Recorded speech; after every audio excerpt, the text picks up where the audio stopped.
Olá pessoal, aqui é a apresentadora de vocês, Eduarda Abreu, e sejam bem-vindos a mais um episódio do nosso podcast. Hoje iremos receber convidadas especiais que nos contarão um pouco sobre o livro O Triste Fim de Policarpo Quaresma, de Lima Barreto. Bom, para iniciarmos o nosso pod, iremos escutar a estudante da USP, Isabela Mello, que irá nos contextualizar sobre o livro. Oi, meu nome é Isabela Mello, sou estudante de literatura da USP e vou falar um pouco do livro O Triste Fim de Policarpo Quaresma. A história acompanha a vida do protagonista, Policarpo Quaresma, um funcionário público e patriota apaixonado pelo Brasil. Quaresma é um nacionalista fervoroso que vive no Rio de Janeiro. Ele é um defensor da cultura e da língua brasileira e acredita que o país deve voltar às suas raízes de antes da colonização portuguesa. O personagem principal se envolve em várias atividades patrióticas, como tentar reformar a língua portuguesa e criar um dicionário tupi-guarani. Ele também se dedica a plantar árvores brasileiras e tocar o cavaquinho. Apesar de suas ações bem intencionadas, frequentemente resultam em situações cômicas, e ele se torna um alienado na sociedade. Sua postura radical o afasta de sua esposa e amigos. Ele se envolve na política, apoiando diferentes movimentos. No entanto, suas ideias utópicas o tornam alvo de chacota e incompreensão. Então, devido à sua postura obstinada e aos eventos políticos da época, Policarpo é internado em um hospício, onde é considerado insano, sempre visto como um louco por suas ideias e ações. A história termina com ele morto por conta de sua saúde mental. É importante citar que no começo do título, o triste fim refere-se ao desfecho infeliz de sua vida. Agora que estamos um pouco mais informados sobre o livro, iremos escutar sobre o autor dessa maravilhosa obra que será apresentado pela professora de literatura da UFRJ, Joyce. Olá, meu nome é Joyce, sou professora de literatura na UFRJ e irei falar sobre Lima Barreto, autor do livro O Triste Fim de Policarpo Quaresma. Afonso Henriques de Lima Barreto, nascido em 13 de maio de 1881, foi um jornalista e escritor pré-modernista brasileiro. Frequentou a escola pública, passando depois para o Ginásio Nacional.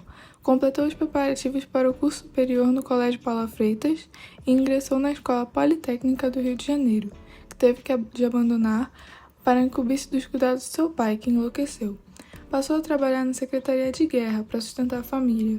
Isso não o impediu de frequentar a boêmia e os meios intelectuais cariocas. Militou também na imprensa anarquista e, em 1914, foi internado em um hospício. Mais uma vez em 1919, quando já estava aposentado por invalidez. Apesar de não ter inaugurado essa fase literária, Lima Barreto é o romancista mais importante do período conhecido como pré-modernismo. Sua escrita é anti-parnasiana, numa época em que o grande parnasiano Olavo Bilac dominava a poesia brasileira e Coelho Neto, parnasiano da prosa, era o romancista mais prestigiado. É anti-academicista, contra a linguagem rica e o gosto da palavra encantatória. Praticou um estilo simples jornalístico, às vezes panfletário. Lima Barreto elaborou uma sátira incisiva de seu tempo. Modelou no romance alguns de nossos maiores problemas, como a questão da indiferença, de preconceito racial, do nacionalismo ornamental, da depravação moral, da política das elites, das diferenças brutais entre as classes que compõem a sociedade brasileira no começo da República. Recusado 3 vezes pela Academia Brasileira de Letras, Barreto morreu aos 41 anos, no dia 1º de novembro de 1922, vítima de ataque cardíaco, sem o merecido reconhecimento. Agora vamos entrar em um papo mais história, onde iremos descobrir sobre a colonização portuguesa que tem grande relação com a nossa obra. Chamo então a professora de História da UNB, Julian Grisani, para falar um pouco sobre o assunto. Olá, boa tarde. Me chamo Julian Grisani e sou professora de História na Universidade de Brasília, a UNB. Eu vou ressaltar aqui alguns pontos importantes e cruciais sobre a colonização portuguesa no Brasil e vou também relacioná-la com o nosso livro.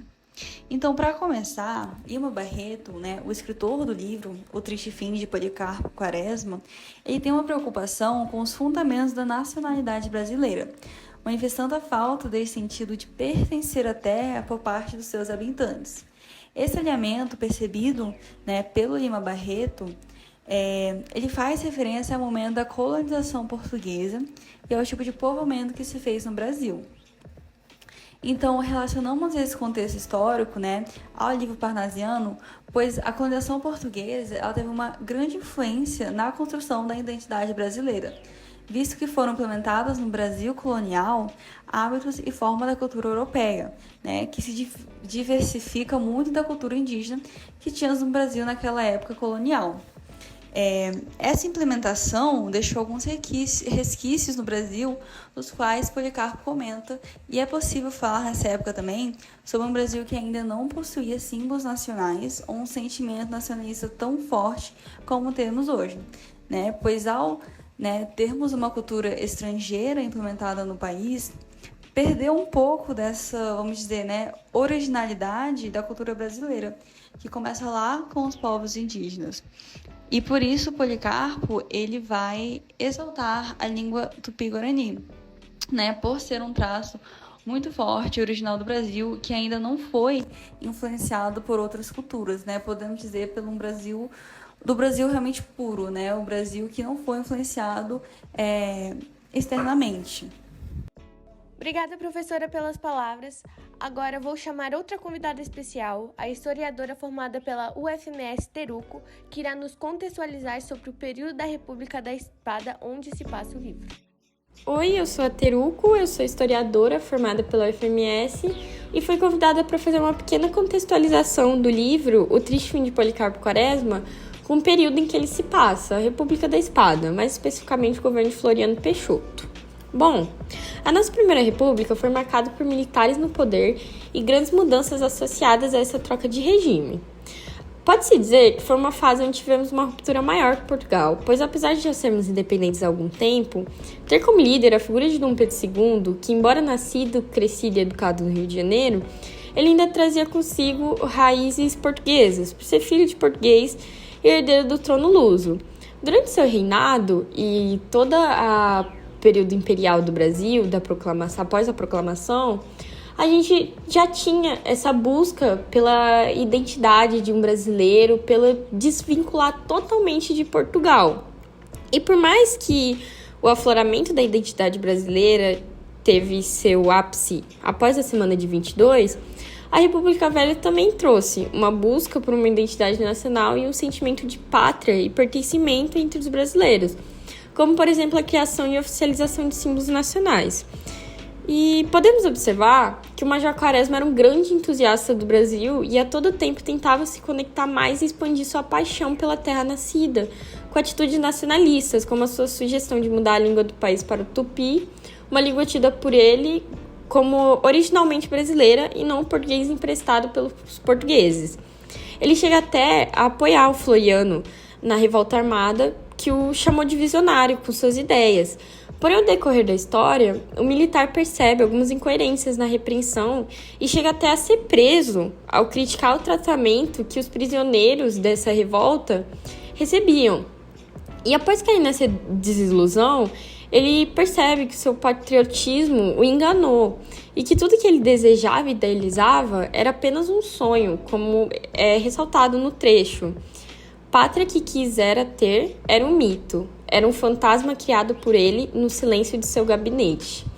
Então a gente tem essa busca do Quaresma pelo sentimento de ser brasileiro e pela identidade de um Brasil. Mas esse nacionalismo dele é criticado ao perceber que não tinha como ter um Brasil brasileiro. Muito obrigada. E como nossa última convidada, chamo a presidente da Academia de Letras, Júlia, que irá nos falar sobre a língua tupi em nossa sociedade atual. Olá, sou a Júlia, presidente da Academia de Letras, e por meio desse podcast vou pontuar alguns pontos sobre como o tupi ainda exerce influência na sociedade brasileira atual. Bom, a língua tupi ainda exerce influência, principalmente por meio de seu legado linguístico e cultural. E agora eu vou pontuar algumas maneiras pelas quais essa influência se manifesta.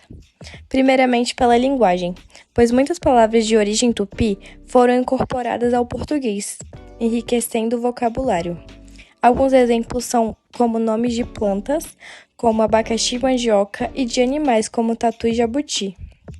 A cultura, que alguns elementos da cultura tupi, como práticas de agricultura e uso de canoas, ainda são valorizados em algumas regiões do Brasil, especialmente na região amazônica.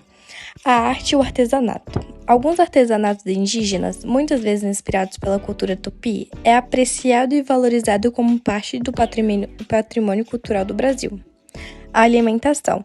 Alguns alimentos tradicionais tupi, como mandioca e o peixe, continuam a desempenhar um papel importante na culinária brasileira. Folclore e a mitologia. Muitos mitos e lendas tupi ainda são parte integrantes do folclore brasileiro e têm influência à literatura e à arte do país, e principalmente à identidade nacional. A presença dos povos indígenas e sua herança cultural, incluindo a influência tupi, são reconhecidos como parte fundamental da identidade nacional brasileira. Bom, então para encerrarmos esse episódio especial do nosso podcast, queremos expressar nossa mais profunda gratidão a nossas queridas convidadas. Estamos extremamente agradecidos por compartilharem seu tempo, conhecimento e perspectivas conosco e com nossos ouvintes. E é claro, um agradecimento especial a todos os ouvintes por nos acompanharem mais uma vez. Continuem conosco para mais conteúdos fascinantes e interessantes. Até o próximo episódio, fiquem bem e lembre-se que o conhecimento nunca é demais. Tchau!